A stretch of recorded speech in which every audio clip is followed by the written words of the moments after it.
This right here is the oldest log cabin in America, and it wasn't built by English, Dutch, or even French settlers. It was built by Finns in 1638. Hold up, what were Finnish people doing here in New Jersey in the 1630s? When you think about Finns coming to America, generally you think about Finnish immigration to places like Michigan or Minnesota, but hundreds of years before those patterns of migration, Finns came here, to the area around New Jersey, Delaware, and Pennsylvania. Also, a brief aside, I'm a Finnish-American, originally from New Jersey. I've been living in Helsinki for about 3 years or so, and since I have this Finnish Flavored YouTube channel, I thought this would be a good aspect of Finnish-American history to showcase. I'll be surprised if even Finnish people know a lot about this history, because, to be honest, it's a bit obscure.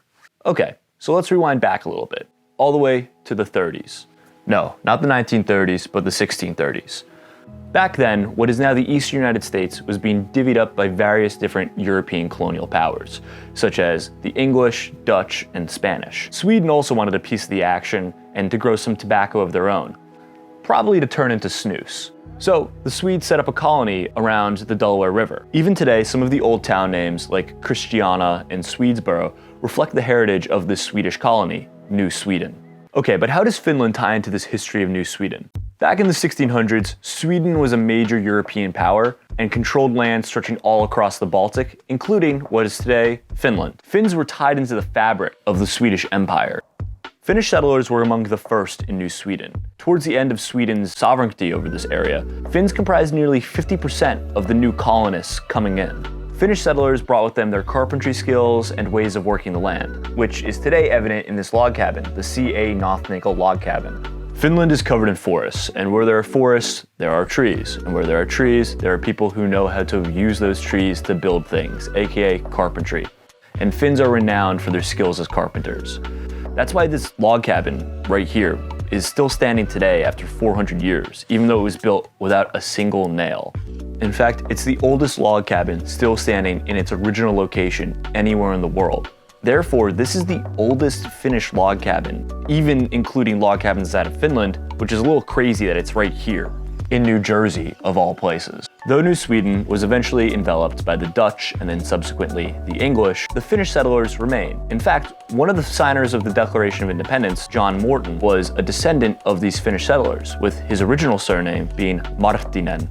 Even this area here, which was at one point a strategic location where the Swedes had a fort, and then the US military had a fort that housed Confederate prisoners, and is today a US military cemetery, is called Finn's Point, which was named after the original Finnish settlers who were in this region on the Delaware River. That's not the only place in New Jersey with a Finnish-derived name. Deep here in the Pinelands. We're down the Pine Bar. No, not that Pinelands, David Chase. The real Pinelands, is this river, the Mullikka River. This river is named after Erkki Mullikka, a prominent Finnish settler in New Sweden. In fact, his real name wasn't even Erik. His full Finnish name was Erkki Mullikka. Mullikka being the name for a young bull. Eventually, Mullikka was Swedicized and then Anglicized to become the Mullikka we're more familiar with today. The whole point of making this video was to highlight a portion of Finnish-American history that isn't often showcased.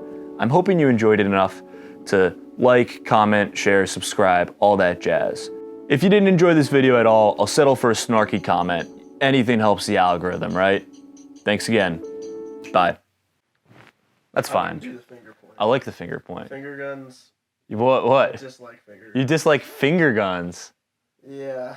I do finger guns all the time. I think finger guns are somewhat disrespectful. Really? Yeah, it's like we're not on that kind of basis. Maybe this is just how I'll sign off, with like you making fun of my finger guns.